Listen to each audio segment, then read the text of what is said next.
যে যেখান থেকে আমাদের সাথে যুক্ত হয়ে গেছেন সকলকে অসংখ্য ধন্যবাদ জানাচ্ছি। আজকে নিবন্ধনের পর্ব ৫-এ আমরা ১৪তম নিবন্ধনের কিছু প্রশ্ন সলভ করব। আপনাদের আগেই জানিয়ে রেখেছি যে আমরা নিবন্ধনের ৪৩টা পর্ব করব, ঠিক আছে? এই ৪৩টা পর্বে প্রথমে নিবন্ধনের প্রশ্নগুলো আমরা সলভ করব, এরপরে বিসিএস এর প্রশ্নগুলো সলভ করার চেষ্টা করব, তারপরে টপিকস ভিত্তিক আলোচনা হবে, এরপরে আমরা কিছু মডেল টেস্ট নিয়ে আলোচনা করব, ঠিক আছে? তাহলে এইভাবে আপনারা যদি লাস্ট পর্যন্ত ৪৩ পর্ব পর্যন্ত করতে পারেন, আশা করছি সাধারণ জ্ঞানে আর কোনো ঝামেলা পোহাতে হবে না। সাধারণ জ্ঞানে কত নাম্বার থাকবে বলেন? 25। এই 25-এ কিন্তু আপনারা অনেক বেশি ভালো করবেন। চলেন আমরা শুরু করি।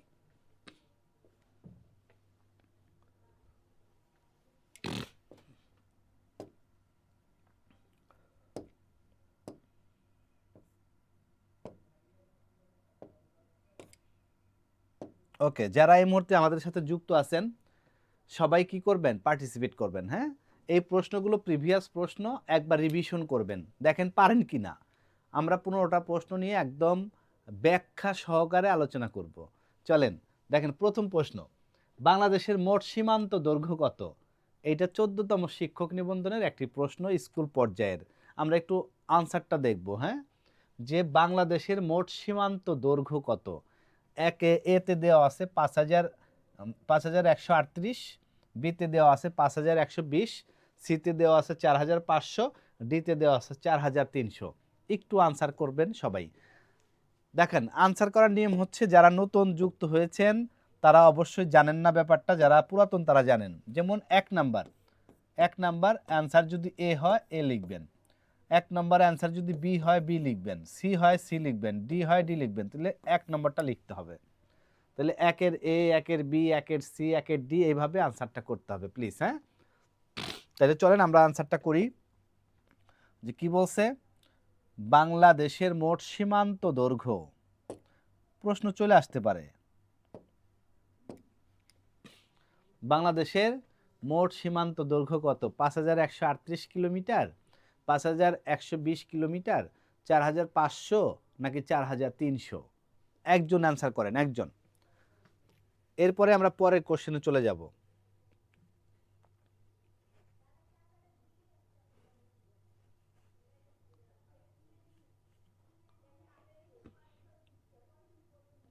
হ্যাঁ, অ্যান্সার আমরা পেয়ে গেছি চমৎকারভাবে। বাংলাদেশের মোট সীমান্ত দৈর্ঘ্য দেখেন, বাংলাদেশের মোট সীমান্ত দৈর্ঘ্য হচ্ছে ৫,১৩৮ কিলোমিটার, ৫,১৩৮ কিলোমিটার। তাহলে আমরা একবার রিভিশন করে ফেলি। বাংলাদেশের মোট সীমান্ত দৈর্ঘ্য হচ্ছে ৫,১৩৮ কিলোমিটার, ৫,১৩৮ কিলোমিটার। তার মানে এই ৫,১৩৮ কিলোমিটার এটা হচ্ছে সীমান্ত আছে। হ্যাঁ, বিভিন্ন দেশের সাথে সীমান্ত আছে এটা। আচ্ছা, পরের প্রশ্ন যাই, সবাই আনসার করতে হবে। পরের প্রশ্ন দেখেন, বাংলাদেশের কোন স্থানে সবচেয়ে বেশি বৃষ্টিপাত হয়? অপশন এতে আছে সিলেটের লালখান, বিতে আছে নাটোরের লালপুরে, সিতে আছে মৌলভীবাজারের মাধবকুণ্ডে, আর ডিতে আছে রাজশাহীর তানোরে। কোনটা হবে? আমরা সবাই একটু আনসার করার চেষ্টা করি যে সবচেয়ে বৃষ্টিপাত হয় কোথায় বাংলাদেশের সবচেয়ে কম বৃষ্টিপাত হয় কোথায়, সবচেয়ে বেশি বৃষ্টিপাত হয় কোথায়, এগুলো কিন্তু প্রশ্ন আসতে পারে। যেমন এইটা 14তম শিক্ষক নিবন্ধনের স্কুল পর্যায়ের একটা প্রশ্ন ছিল। আচ্ছা, মিতু লিখেছেন 2-এর এ হচ্ছে সিলেটের লালখানে। আচ্ছা, আর একজনের আনসার নিব আমরা, আর একজন। বাংলাদেশের কোন স্থানে সবচেয়ে বেশি বৃষ্টিপাত হয়? কোন স্থানে?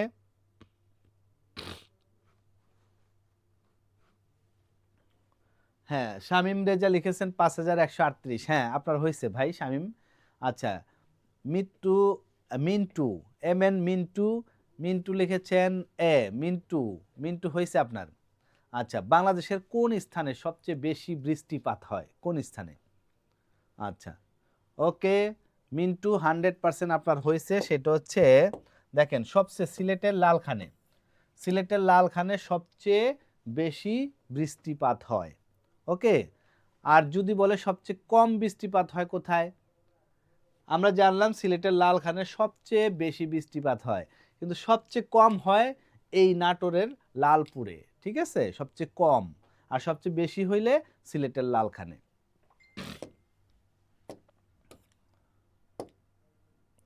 3 নম্বর প্রশ্ন দেখি আমরা। 3 নম্বর, বাংলাদেশের শিক্ষার স্তর কয়টি? বাংলাদেশের শিক্ষার স্তর কয়টি?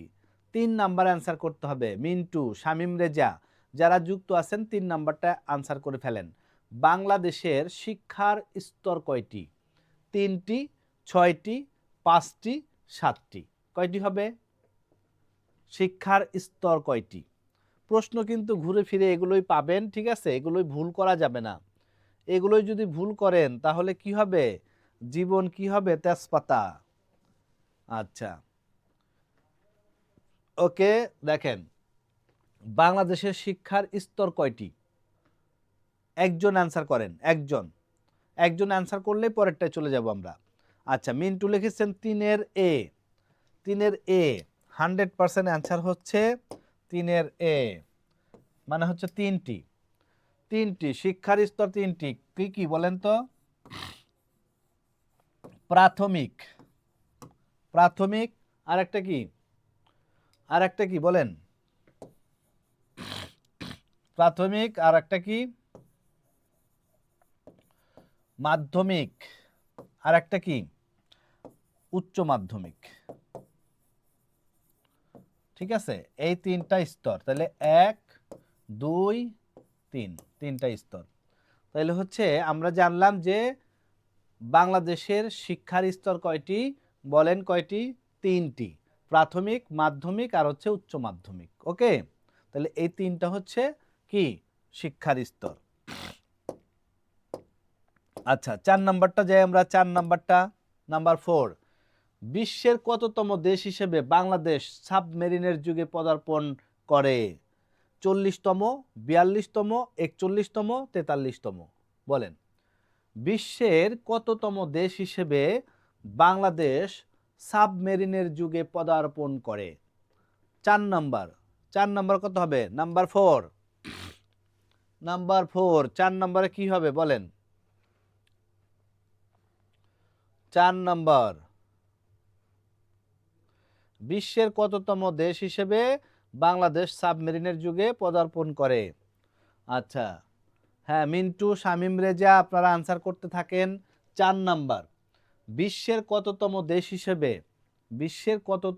হিসেবে বাংলাদেশ সাবমেরিনের যুগে পদার্পণ করে? 40, 42, 41, 43? কোনটা হবে? 4 নাম্বার। একজন আনসার করেন, পরে প্রশ্ন চলে যাব আমরা। দ্রুত আগাবো। আমি আগেই বলছি যে 43টা পর্ব হবে। আজকে কত পর্ব? আজকে পর্ব হচ্ছে 5। 43টা পর্ব হবে নিবন্ধনের জন্য। এই 43টা পর্ব শুধু জাস্ট একবার চোখ বুলান, আমাদের সাথে থাকেন, দেখবেন ভালো করবেন। ওকে, তাহলে আমরা অ্যান্সারটা একটু মিলিয়ে নেই, চলেন। দেখেন, বিশ্বের কততম দেশ হিসেবে বাংলাদেশ সাবমেরিনের যুগে পদার্পণ করে? এটা কততম হবে? হ্যাঁ, অ্যান্সার আমরা পেয়ে গেছি। এটা কততম হবে বলেন? এটা হচ্ছে 41। 41 কই? C number option 41। 41তম সাবমেরিনের যুগে পদার্পণ করে 41তম দেশ হিসেবে। তাহলে এর আগে 40টা দেশ কি করছে? সাবমেরিনে পদার্পণ করছে। বিশ্বের 41তম দেশ হিসেবে সাবমেরিনের যুগে পদার্পণ করে কে? বাংলাদেশ। এর আগে 40টা দেশ কি করছে? সাবমেরিনের যুগে পদার্পণ করে ফেলছে। তাহলে আমরা কততম? আমরা হচ্ছে 41, 41তম। ওকে, আচ্ছা, 5 নাম্বার চলে যাই আমরা। 5 নাম্বার, একটু দ্রুত আগাবো। জাতীয় শিক্ষক দিবস, ভেরি ভেরি ইম্পর্টেন্ট একটা প্রশ্ন চলে আসবে। দেখেন, জাতীয় শিক্ষক দিবস কবে? 19শে জানুয়ারি, 20শে জানুয়ারি, 21শে জানুয়ারি, 22শে জানুয়ারি? কোনটা হবে? হাসি মধু আমাদের সাথে যুক্ত হয়ে গেছেন। হাসি মধু আমাদের সাথে যুক্ত হয়ে গেছেন। ওকে, জাতীয় শিক্ষক দিবস কবে বলেন? জাতীয় শিক্ষক দিবস কবে? 5 নাম্বার অ্যান্সার করেন। হাসি মধু 5 নাম্বারে অ্যান্সার করেন। জাতীয় শিক্ষক দিবস 19শে জানুয়ারি, 20শে জানুয়ারি, 21শে জানুয়ারি, 22শে জানুয়ারি। ABCD কোনটা হবে? জাতীয় শিক্ষক দিবস। যারা যুক্ত আছেন বারবার বলি 5 এর ক, হাসি মধু লিখেছেন 5 এর ক। আর কেউ যারা যুক্ত আছেন বারবার একটা জিনিস মনে রাখবেন যে আমাদের 43টা পর্ব হবে নিবন্ধনের জন্য। এই 43টা পর্ব যদি কেউ ভালো করে করেন অন্তত জিকে মানে সাধারণ জ্ঞানে কোনো প্রবলেম থাকবে না। কথা ক্লিয়ার? ওকে, হাসি মধু 19শে জানুয়ারি, ফাইন। তাহলে আমরা চলেন একটু মিলাই ফেলি একবার, জাস্ট রিভিশন এগুলো। হ্যাঁ, এই দেখেন 19শে জানুয়ারি, 19শে জানুয়ারি 100% জাতীয় শিক্ষক দিবস। শিক্ষক দিবস হইলে 19শে জানুয়ারি খুঁজবেন, ঠিক আছে? শিক্ষক দিবস 19শে জানুয়ারি।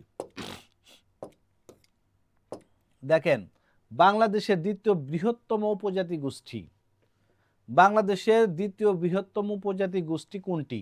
সাঁওতাল, চাকমা, মারমা, রাখাইন। কোনটা হবে? 6 নম্বর, 6 নম্বরে কোনটা হবে বলেন? বাংলাদেশের দ্বিতীয় বৃহত্তম উপজাতি গোষ্ঠী কোনটি বলেন? বাংলাদেশের দ্বিতীয় বৃহত্তম উপজাতি গোষ্ঠী কোনটি? 6 নম্বর, হাসি মধু 6 নম্বর অ্যান্সার করেন।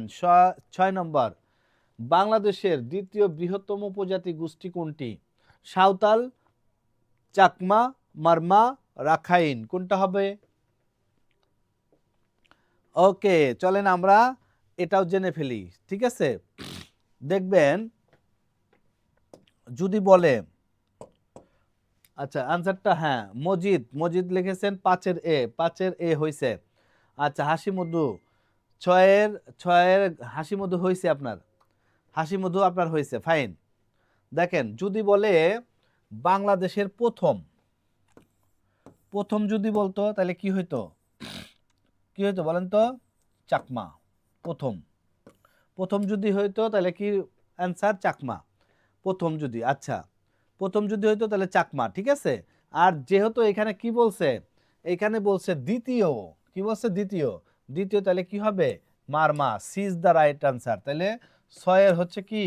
6 এর সি, 6 এর সি। তাহলে হচ্ছে প্রথম যদি বলতো বাংলাদেশের প্রথম বৃহত্তম উপজাতি গোষ্ঠী কোনটি, সেটা হচ্ছে চাকমা। আর যদি বলে দ্বিতীয় সেটা হবে মারমা। যদি বলে তৃতীয় তাহলে সেটা হবে কি? সাঁওতাল। এই যে সাঁওতাল, এটা তৃতীয়। ওকে, তাহলে এই চাকমা হচ্ছে প্রথম, মারমা হচ্ছে দ্বিতীয়, সাঁওতাল হচ্ছে তৃতীয়। তাহলে এখান থেকে যে কোনো প্রশ্ন আসলে আপনি পেরে যাবেন। 7 নম্বর দেখেন, সম্প্রতি ব্রিটেনের সাধারণ নির্বাচনে কোন দল জয়ী হয়? এটা যেহেতু অনেক আগের প্রশ্ন, এইটা আনসারটা একটু মিলাই দেই জাস্ট। এটা হচ্ছে ওই সময় ছিল কনজারভেটিভ পার্টি, হ্যাঁ ওই সময় ছিল। এরপর দেখেন 8 নম্বর, বৌদ্ধ সভ্যতার তীর্থস্থান তক্ষশিলা। বৌদ্ধ সভ্যতার তীর্থস্থান তক্ষশিলা কোথায় অবস্থিত? পাকিস্তান, শ্রীলঙ্কা, নেপাল, ভারত। কোনটা হবে? 8 নাম্বার, 8 নম্বরে কোনটা হবে? বৌদ্ধ সভ্যতার তীর্থস্থান তক্ষশিলা কোথায় অবস্থিত? এটা বলতে হবে। 8 নাম্বার, পাকিস্তান, শ্রীলঙ্কা, নেপাল, ভারত। তক্ষশিলা, তক্ষশিলা কোথায় অবস্থিত? আচ্ছা 8 নাম্বার, রায়হান উদ্দিন লিখেছেন নেপাল, রায়হান উদ্দিন লিখেছেন নেপাল। আমরা একটু দেখি। ওকে, আর একজনের আনসার নিব আমরা। বৌদ্ধ সভ্যতার তীর্থস্থান তক্ষশিলা, মাজিদ লিখেছেন ডি 7 8 নাম্বার অ্যান্সার করেন। হাসি মধু আপনার হয়েছে, ফাইন, সুন্দর সুন্দর সুন্দর। হাসি মধু অসংখ্য ধন্যবাদ। এই দেখেন অ্যান্সার আমরা পেয়ে গেছি। বৌদ্ধ সভ্যতার তীর্থস্থান তক্ষশিলা। তক্ষশিলা থাকলেই মাথায় রাখবেন, এই তক্ষশিলা থাকলেই খুঁজবেন পাকিস্তান কোথায় আছে। এই যে Pakistan is the right answer, ঠিক আছে? তক্ষশিলা হচ্ছে পাকিস্তানে। বৌদ্ধ সভ্যতার তীর্থস্থান তক্ষশিলা, এই তক্ষশিলা হচ্ছে কোথায়? পাকিস্তানে। তাহলে পাকিস্তান রাইট অ্যান্সার।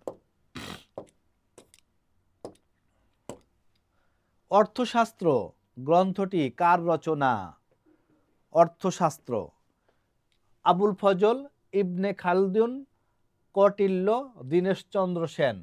অর্থশাস্ত্র গ্রন্থটি কার রচনা বলেন। নাম্বার 9, 9 নম্বর, অর্থশাস্ত্র গ্রন্থটি কার রচনা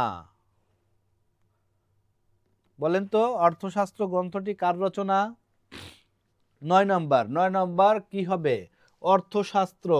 এটাও কিন্তু 14তম নিবন্ধনের একটা প্রশ্ন, স্কুল পর্যায়ে চলে আসছিল, এটা আপনাদেরও চলে আসতে পারে। অর্থশাস্ত্র গ্রন্থটি কার রচনা, আবুল ফজল, ইবনে খালেদুন, কৌটিল্য, দীনেশচন্দ্র সেন। কোনটা হবে 9 নম্বর। রায়হান উদ্দিন আপনার হয়েছে, রায়হান উদ্দিন হয়েছে আপনার, রায়হান উদ্দিন অসংখ্য ধন্যবাদ, আপনার হয়েছে। আর কেউ? ওকে, দেখেন তাহলে অর্থশাস্ত্র গ্রন্থটি কার রচনা, অর্থশাস্ত্র গ্রন্থটি রচনা করেছেন হচ্ছে কৌটিল্য। এই যে Kautilya is the right answer, Arthashastra. তাহলে এটা আসলে আমরা পারবো, হ্যাঁ এটা আসলে আমরা পারবো। দেখেন প্রিভিয়াস প্রশ্ন থেকে যদি আপনারা না পারেন তাহলে কিন্তু এই নিবন্ধন হাতছাড়া হয়ে যাবে, ঠিক আছে। আবু রায়হান বি, আবু রায়হান না, আবু রায়হান আপনার হয় নাই, অ্যান্সার হবে সি।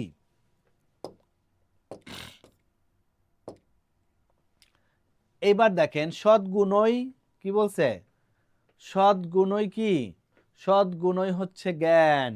উক্তিটি কার, Socrates, John Locke, Plato, Aristotle. কোনটা হবে, সদ্জ্ঞানই, সদ্গুণই হচ্ছে জ্ঞান, সদ্গুণই হচ্ছে জ্ঞান। কোনটা হবে, সক্রেটিস, জন লক, কার কথা এটা, সদ্গুণই হচ্ছে জ্ঞান, সদ্গুণই জ্ঞান। উক্তিটি কার, Socrates, John Locke, Plato, Aristotle. কোনটা হবে 10 নম্বর, 10 নম্বর অ্যান্সার করেন। 10 নম্বর, 10 নম্বর কি হবে বলেন তো, 10 নম্বর সদ্গুণই জ্ঞান। উক্তিটি কার। ওকে ওকে, অনেকে অ্যান্সার করছেন, দেখি 10 নম্বরে অ্যান্সার করতে হবে। 10 নম্বর, 10 নম্বরে কি হবে, এগুলো সবই কি 14তম, 10-এর, হ্যাঁ হাসি মধু, হাসি মধু হয় নাই, হাসি মধু আপনার হয় নাই। সদ্গুণই জ্ঞান উক্তিটি কার, হাসি মধু হয় নাই। ওকে, আমরা একটু দেখি, দেখেন সদ্গুণই জ্ঞান উক্তিটি হচ্ছে, উক্তিটি করেছেন কে বলেন, সক্রেটিস। সক্রেটিসের একটা বিখ্যাত উক্তি হচ্ছে সদ্জ্ঞান, সদ্গুণই জ্ঞান, সদ্গুণ যার সেই জ্ঞানী, ঠিক আছে। এটা হচ্ছে সক্রেটিস বলছে, সক্রেটিস। এ নম্বর অপশন। যুক্ত ফ্রন্টের 21 দফার প্রথম দফাটি কি ছিল। অসংখ্য পরীক্ষা আসছে, অসংখ্য পরীক্ষা, বিসিএস, নিবন্ধন, প্রাইমারি, বিভিন্ন মিনিস্ট্রি, বিভিন্ন জায়গায় চলে আসছে। কি আসছে, যুক্ত ফ্রন্টের 21 দফার প্রথম দফাটি কি ছিল। বাংলাকে অন্যতম রাষ্ট্রভাষা হিসেবে প্রতিষ্ঠা করা, পাটকল জাতীয়করণ করা, চাকরিতে সকলের সমান অধিকার নিশ্চিত করা, পূর্ব পাকিস্তানের সুষম উন্নয়ন নিশ্চিত করা। 11 নম্বর, 11 নম্বর কি হবে, 11 নম্বর, 11 নম্বর, নাম্বার 11, 11 নম্বর কি হবে বলেন। যুক্ত ফ্রন্টের 21 দফার প্রথম দফাটি কি ছিল। হ্যাঁ আবু রায়হান আপনার হয়েছে, আবু রায়হান আপনার হয়েছে, আবু রায়হান, আবু রায়হান আপনার হয়েছে, হাসি মধু হয়েছে, আবু রায়হান হাসি মধু হয়েছে। আচ্ছা চলেন আমরা একটু দেখি, দেখেন 21 যুক্ত ফ্রন্টের 21 দফার প্রথম দফায় ছিল বাংলাকে অন্যতম রাষ্ট্রভাষা হিসেবে প্রতিষ্ঠা করা। বাংলাকে অন্যতম রাষ্ট্রভাষা হিসেবে প্রতিষ্ঠা করা ছিল 21 দফার প্রথম দফা, ঠিক আছে, আপনাদের হয়েছে, চমৎকার। 12 নম্বর দেখেন, 12 নম্বর কত সালে, কি বলছে, কত সালে মার্কিন যুক্তরাষ্ট্রে নারীরা ভোটাধিকার লাভ করে। কত সালে মার্কিন যুক্তরাষ্ট্রে নারীরা কি করে, ভোটাধিকার লাভ করে, মানে ভোট দেওয়ার অধিকার পায়। কত সালে বলেন, নাম্বার কত, 12, কত সালে মার্কিন যুক্তরাষ্ট্রে নারীরা ভোটাধিকার লাভ করে? ওকে, রায়হান উদ্দিন, আপনার রায়হান উদ্দিন, রায়হান উদ্দিন, রায়হান উদ্দিন আপনার অল্পের জন্য হয় নাই। রায়হান উদ্দিন আপনার অল্পের জন্য হয় নাই। আচ্ছা, আবু রায়হান, আবু রায়হান হয়েছে আপনার, রায়হান উদ্দিনের হয় নাই কিন্তু আবু রায়হানের হয়েছে। হাসি মধু আপনারও হয়েছে। Okay fine. দেখেন এই যে একজন ভুল করলেন, কিন্তু এইখানে ভুল করা যাবে না। প্রিভিয়াস প্রশ্ন তো এগুলো, প্রিভিয়াস প্রশ্নে ভুল করলে জীবন কি হবে? তেজপাতা। দেখেন কত সালে মার্কিন যুক্তরাষ্ট্রের নারীরা ভোটাধিকার লাভ করে? 1920 সালে। ঠিক আছে, এটা হবে 1920 সালে। C is the right answer. 1920 সালে মার্কিন যুক্তরাষ্ট্রের নারীরা কি করে? ভোটাধিকার লাভ করে। কত সালে? 1920 সালে। হ্যাঁ ফাইন। আচ্ছা এরপরেরটা যাই। সূর্য কিরণ থেকে কোন ভিটামিন পাওয়া যায়? সূর্য যে কিরণ দেয় সেই কিরণ থেকে কোন ভিটামিন পাই আমরা? ঠিক আছে, vitamin A, vitamin B, vitamin E, vitamin D, কোনটা পাই? সূর্যর কিরণ থেকে কোন ভিটামিন পাওয়া যায়? সূর্যর কিরণ থেকে। এগুলো সহজ কোশ্চেন, বলেন। সূর্য কিরণ থেকে কোন ভিটামিন পাওয়া যায়? Vitamin A, vitamin B, vitamin E, vitamin D, সূর্যর কিরণ থেকে। 13 নম্বর অ্যান্সার করেন। 13 নম্বর, নাম্বার 13। সূর্যর কিরণ থেকে কোন ভিটামিন আমরা পেয়ে থাকি? ভিটামিন এ, ভিটামিন ডি, হ্যাঁ এফ এ অভি আপনার হয়েছে, রায়হান হয়েছে, হাসি মধু হয়েছে। ওকে ফাইন, সবারই হয়েছে, সুন্দর। আচ্ছা তাহলে এইটা হচ্ছে অ্যান্সার হবে কি? Vitamin D. রৌদ্র থেকে আমরা কি ভিটামিন পাই? সূর্যের কিরণ থেকে, রৌদ্র থেকে পাই, সূর্যের কিরণ থেকে পাই কি? Vitamin D. ভিটামিন ডি পাই আমরা। ওকে, এইবার আসেন অ্যাডিস মশা। কি বলছে? অ্যাডিস মশা নিচের কোন রোগটির বাহন? গোদ্রক, ম্যালেরিয়া, চিকুনগুনিয়া, ফাইলেরিয়া, কোনটা? অ্যাডিস মশা। এটাও 14তম নিবন্ধনের একটি প্রশ্ন। এই জন্য আমি বারবার বলি নিবন্ধনের প্রশ্নগুলো আমরা রিভিশন করব, এরপরে বিসিএস এর প্রশ্নগুলো রিভিশন করব, এরপরে আমরা কি করব? এরপর আমরা টপিকস ভিত্তিক কিছু আলোচনা করব। এইভাবে টোটাল 43টা পর্ব হবে। আচ্ছা হ্যাঁ, ডি এর অভাবে রিকেটস রোগ হয়। আচ্ছা 14 নম্বর বলেন। 14 নম্বর, অ্যাডিস মশা নিচের কোন রোগটির বাহন? গোদ্রক, ম্যালেরিয়া, চিকুনগুনিয়া, ফাইলেরিয়া, কোনটা? ওকে, তাহলে অ্যাডিস মশা নিচের কোন রোগটির বাহন? আচ্ছা একজন 14 নম্বরে একজন অ্যান্সার করেন, তারপর আমরা পরের প্রশ্ন চলে যাচ্ছি। 14 নম্বর, 14 নম্বর।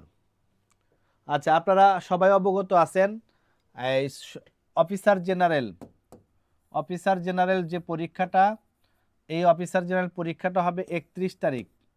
31 তারিখ কয়টা থেকে কয়টা বলেন? 3টা থেকে 4টা, 1 ঘন্টা। এরপরে ওই দিন আর একটা পরীক্ষা হবে অফিসার ক্যাশ ওসি, কয় তারিখ? 31 জানুয়ারি। ঠিক আছে, কয়টা থেকে কয়টা? এটা সকাল 10টা থেকে 11টা। তাহলে আমরা কিন্তু ভুল করা যাবে না। হ্যাঁ, যারা পরীক্ষা দিবেন মাথায় রাখবেন 2টা পরীক্ষা, সকালে হচ্ছে ক্যাশের পরীক্ষা, সকালে এইটা পরীক্ষা 10টা থেকে 11টা। আর 31 জানুয়ারি অফিসার জেনারেলের পরীক্ষা কয়টা? 3টা থেকে 4টা। আবার জানাই রাখলাম, সবাই অবগত আছেন, তারপরে আরেকবার জানাই রাখলাম। আচ্ছা আবু রায়হান লিখেছেন 14 এ মানে গোদ্রক, আয়েশা মৃধা লিখেছেন 14 এ। আচ্ছা এডিস মশা নিচের কোন রোগটির বাহন? মাথায় রাখবেন এডিস মশা নিচের কোন রোগটির বাহন? এইটা হবে চিকুনগুনিয়া। চিকুনগুনিয়া, এডিস মশা নিচের কোন রোগটির বাহন? বলেন চিকুনগুনিয়া। ওকে, এইবার আসেন ছোট্ট একটা বিজ্ঞাপন দেই, সেটা হচ্ছে আমাদের নিবন্ধন কোর্স, এই কোর্সে ভর্তি প্রায় বন্ধ হয়ে যাবে। ঠিক আছে, অনেক ভর্তি নিয়ে ফেলছি আমরা। অনলাইন 7 ব্যাচ ভর্তি চলছে, 1500 টাকার কোর্স, মাত্র কত? মাত্র হচ্ছে 750 টাকা। সেই 750 টাকায় কি করবেন? এই 750 টাকায় আপনি মোট ক্লাস পাবেন 46টি, জুমে ক্লাস হবে, রেকর্ড পেয়ে যাবেন সবগুলো। বেসিক ক্লাস 6টি, ইংরেজি 12টি, গণিত 12টি, বাংলা 8টি, সাধারণ জ্ঞান 8টি। ক্লাস শুরু হয় নাই, ক্লাস শুরু হবে। মোট পরীক্ষা 64টি, ক্লাস টেস্ট 40টি, জব সলিউশন 4টি, সাবজেক্টিভ টেস্ট 8টি, মডেল টেস্ট 10টি, সাম্প্রতিক টেস্ট 2টি। এই 750 টাকায় চমৎকার একটা সার্ভিস পাবেন নিবন্ধনের জন্য। যারা নিবন্ধন পাশ করতে চান, প্রথমবারে টিচার হইতে চান, তাদেরকে রিকোয়েস্ট করব আমাদের সাথে থাকেন, ঠিক আছে? এই রকম ওপেন সেশনগুলো তো হবেই, এগুলো তো করবেনই, কিন্তু এই 46টা ক্লাস ভেরি ভেরি ইম্পর্টেন্ট। এই 46টা ক্লাস জুমে হবে, রেকর্ড থাকবে, আপনি যতবার ইচ্ছে ততবার কি করতে পারবেন? রিভিশন করতে পারবেন। তাহলে আমাদের এই নিবন্ধন কোর্সটা কয় টাকা বলেন? মাত্র 750 টাকা। ওকে, যারা আপনাদের ছোট ভাই বোন যারা আছে, যারা বন্ধু বান্ধব আছে, তাদেরকে একটু জানাই দিবেন যে একদম কম টাকায় শুধু আমরাই কোর্স করাই। হ্যাঁ, কেন? কারণ আমরাই প্রতিষ্ঠানের মালিক, আমরাই টিচার, সো আমরা একদম কম টাকায় নিতে পারি এটা। সবাই ভালো থাকেন, সুস্থ থাকেন, আবার ইনশাল্লাহ আপনাদের সাথে দেখা হবে আগামীকালকে।